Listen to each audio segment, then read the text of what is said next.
everybody, welcome back to our place. We're in the middle of a thunderstorm coming right now. Not a bit of work happening at the moment, but we'll take you back over what we've done over the last few days. Thanks for hanging out with us. Here we go.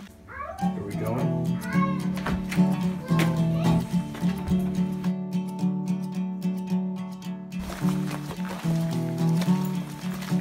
It's raining.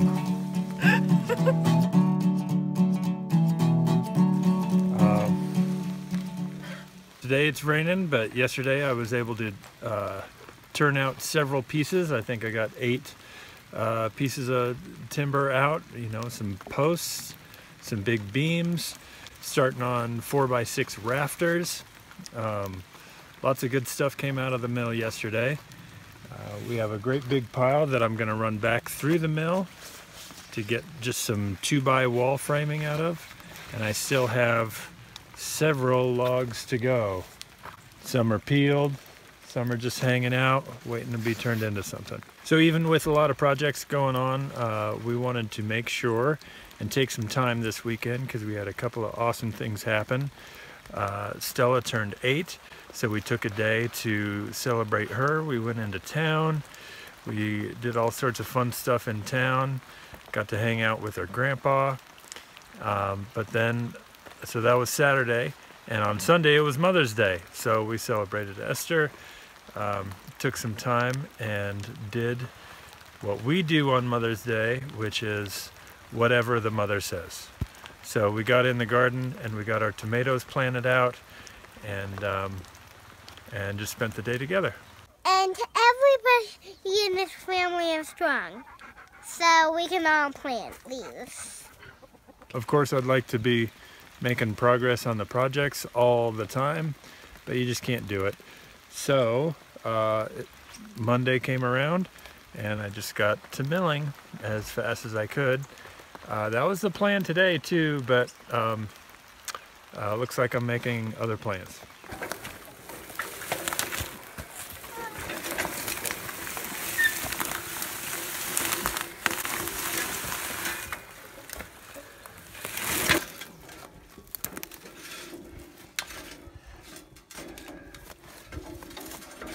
So this is just a walk-along bandsaw mill. The little 6.5 horse motor turns that bandsaw blade at a pretty good clip. The log stays stationary, and I push the saw along the rails, making a cut parallel to those rails. The blades I get made custom from Wood-Mizer. This particular mill is smaller than their smallest model, so it's a custom size, but they can make a blade of any size as long as you give them a length. So first of all, I pick a log, and looking at my list, I sort of see what diameters I have and what lengths I have and what's the best fit to have as little waste as possible. I get that log out of the stack and I start peeling the bark off. The bark comes off fairly easily, having been cut so recently. It's really wet when it comes off, and the log is super slippery underneath. Then I get the log up onto the mill. I get it leveled. In a lot of cases, I need to align the center of the log parallel to the bed of the saw. Then I use the dogs on the saw bed to hold the log in place. Sometimes that takes a little bit of carving or making a flat spot for the parts of the clamp to actually grab the log well. What I'm doing is I'm just trying to find the ideal layout, and I do it on both sides so that if there is a big difference, I can kind of split the difference between the two. But then I just decide on what my first cut is off of the bed of the saw. Make sure it works on both sides, and then that's my first cut, which is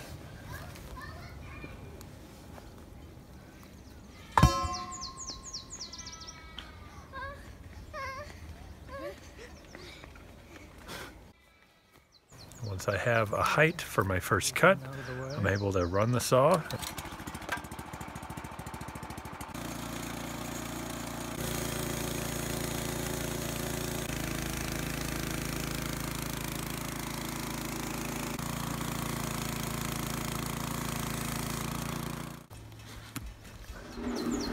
The second cut has to be set up 90 degrees to the first cut. So I use that same piece of steel on the saw bed and a square to make sure as I clamp the log back in place that is actually 90 degrees to the first cut. And then I look at my layout again and I have a height set for my second cut. After those first and second cuts turn out 90 degrees to one another, the rest is super easy. I don't need to use the clamps anymore. The flat sides that I cut sit right on the saw bed and are shoved right up against little stops on the saw bed. No clamping necessary. And then I can go and do my last two cuts or more if I'm making it into more pieces.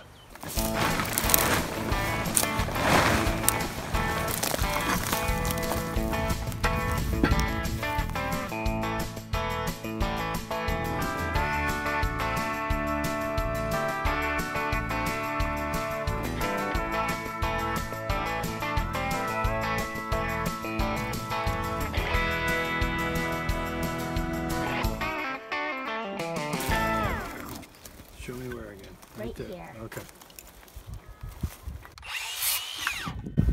Wow, I believe how fast that was. Disgust. I got it. So I'm working right on top of the site where we're going to build a workshop. This material isn't really for the workshop, but I just thought I'd take advantage of the clear space now that I have it. It's got great access to the road and a couple of trees that could get here easily. I need to have this all cleaned up in about a week's time because in a week we have some help coming to do dirt work for us. So we can level this site for the shop, we can dig for the mudroom, a couple other earth moving jobs around the place that we don't have equipment for. We've had a very kind offer come through and he's going to clean it up around here. Awesome.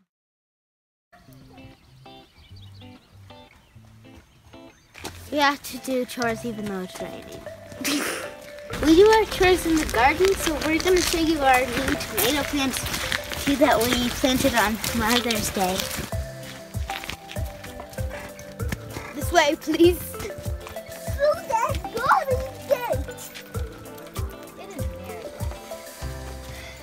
These ones with just stakes and those ones with just stakes are babies.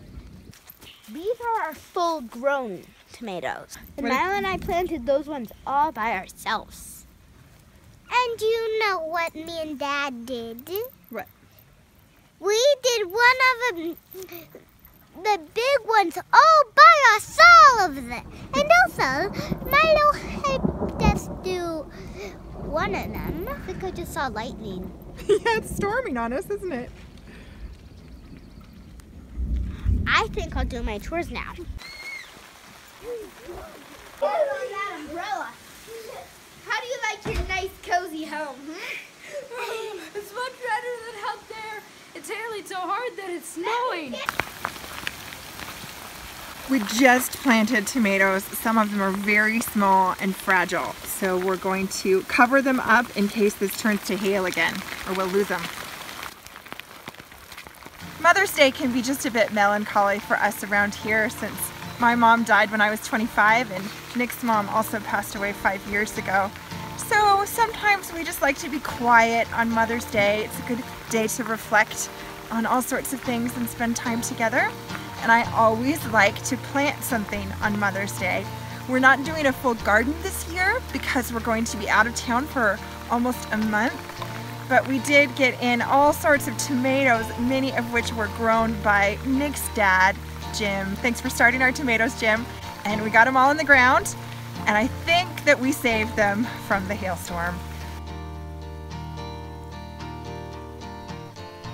As homesteaders go out there, we might be some of the slower ones. And I know we talk about time all the time here, but that's so much because the reason we're homesteaders is because we wanted to do what we wanted with our lives. And lives are really made up of time, and how we spend each moment and how fast we move or how slow we move is really what defines our quality of life. And I know it can seem odd to see a family running off to the woods with small children and creating that kind of financial instability right at the time that the kids are little. But for us, that's the best time and the most important time to slow down and prioritize our time together. Our weekend of Stella's birthday and our garden Mother's Day was all just a reflection and expression of those values.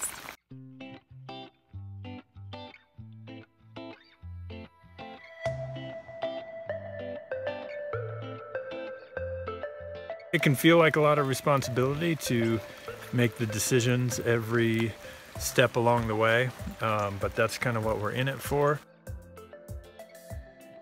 Not only do I get to make all the decisions about how it's built and out of what and when it's built and where, but I also get to decide when not to work.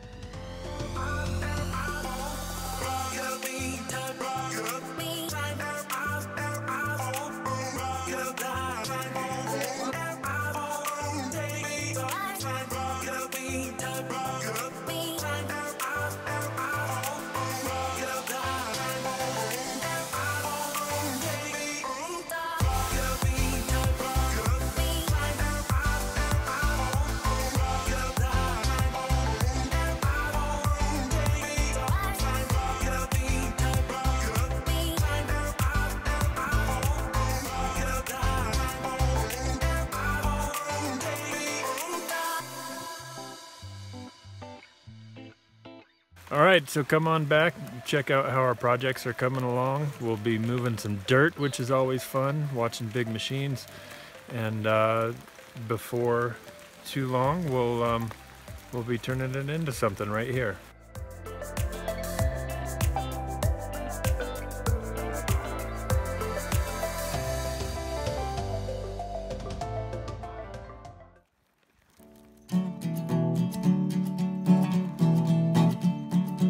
I'm Nick from Fouch Off Grid. Thanks for watching. Good night, little house.